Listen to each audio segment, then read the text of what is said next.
Outlander Season 7, Episode 11 was the best one out of all the new episodes we watched so far, from the fight that turned into sex to Jamie's return, and from the Rob Cameron reveal to William finally learning about his true heritage. I have to say, I loved this episode a lot. Now, I want to discuss the major storylines with you, and then we will have a look at the episode 12 trailer, talking about what awaits us in the next episode. So without further ado, let's get into it. The marriage. Honestly, I have been seeing online comments about how Claire and Lord John's marriage does not make sense, but I have to disagree. Marrying for protection, especially in the case of the husband's death, is not far-fetched at all. Do you not remember how Jamie and Claire got married in the first place? And you must be crazy to think that Claire did it for any other reason than protection. Not hers, but her loved ones, who had the risk of getting caught if Claire were to be arrested. Also, throughout the episode, there was a point about Claire not wearing her new wedding ring until the dinner party, which meant that she did not see this as a real marriage. And during the party, she was playing pretend after John's words about surviving together. And believe it or not, she was not wearing it in the final scene either. As for the sex scene, I am aware it was unexpected, but it wasn't too far-fetched in my opinion. The writers were smart to emphasize how drunk the two were. Claire also mentioned how neither of them was having sex with the other, but rather thinking of Jamie. I enjoyed the way they edited the cut for the drunken sex scene, as I was scared they would make it something romantic looking. What about you? What did you think of this storyline? Young Ian and Rachel. Not very much to say about these two, just the fact that their chemistry is off the charts.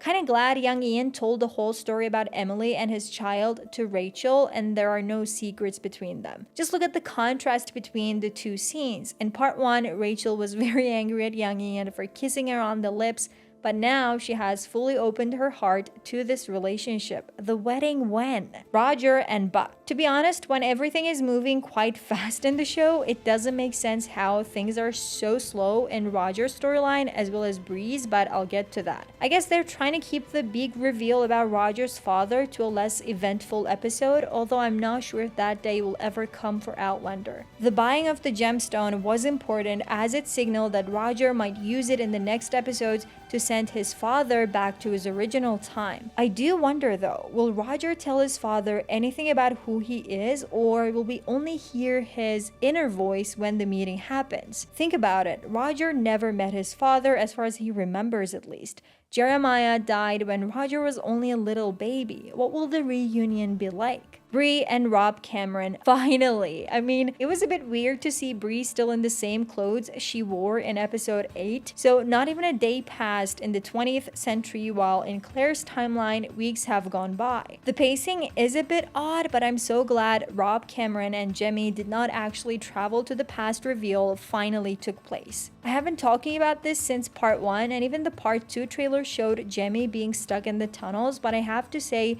it was scary of Rob Cameron to show up out of nowhere inside the house. What will happen next? How will Bree get to Jemmy? That pan move was phenomenal. I expect even more badass moves from Bree in future episodes. Jamie's return. The main problem I had with the last episode of Outlander was related to Jamie's absence from the show. It just reminded me of how vital his existence is for this show. When he yelled Claire, when he kissed her, when she said my blood, I was like, this is true Outlander. Everything is how it's supposed to be like. Overall, I liked how the storyline was handled. It's just that no one really believed Jamie died, so his supposed death did not affect the audience as much as it affected the characters. Ships indeed went down during that period, and missing the boarding time is exactly something that would happen on this show. What matters is that he is now back, and he took Lord John as hostage. That's right. Everything happened so quickly, but he found a solution, which was to take him hostage to get out of the situation. I will talk about what will happen next when we look at the trailer. Poor William. I honestly didn't expect him to learn about Jamie as an accident. In the books, this happens rather differently, with William realizing how much he and Jamie look alike. but that wouldn't work for the show, so I understand why they would make such a change. His reaction was priceless, exactly how I thought it would go. The next episode should reveal more of his anger. The trailer. It starts with Claire learning that people are starting to leave the city because the rebels are coming. This is in line with what happens historically and means that the Battle of Monmouth, which took place in June 1778, is approaching us. This battle was the last one of the Philadelphia campaign, with George Washington leading the Continental Army against the British Army led by Henry Clinton, who was mentioned by Lord John in this episode. Our characters will return to the battlefield before the season ends, but before that, we have confrontations. The first one is the confrontation between Jaime and Lord John. You should know that the title of the episode is Carnal Knowledge, referring to an iconic book line by Lord John where he lets Jaime know that he has had carnal knowledge of his wife. The Part 2 trailer had shown Jaime hitting Lord John as well as him wearing an eye patch. Are you able to connect the dots? Of course, Jaime won't like the fact that John slept with his wife. I told you these two cannot stay away from war. We see Jaime already finding his way back to General Morgan, the guy he fought alongside in the Battle of Saratoga.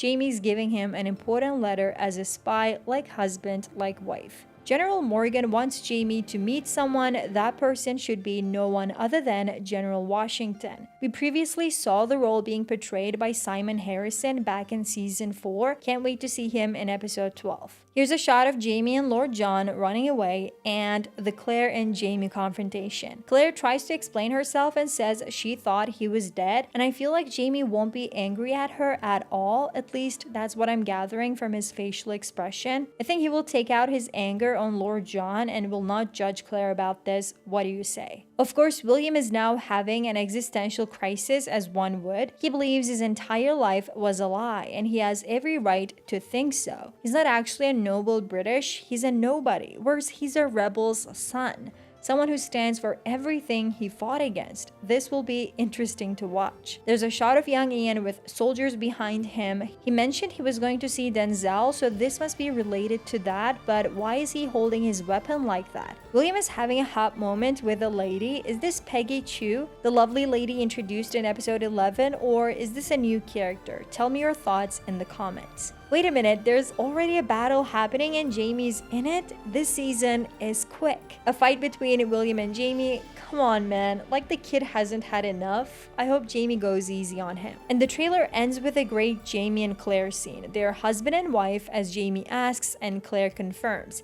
How would this work? Would they need to remarry, or since Jaime wasn't dead to begin with and there was no divorce, Claire's marriage with John was never legitimate? Enlighten me in the comments, please. And if you want to see a heartbreaking video on the Outlander cast, check out this video.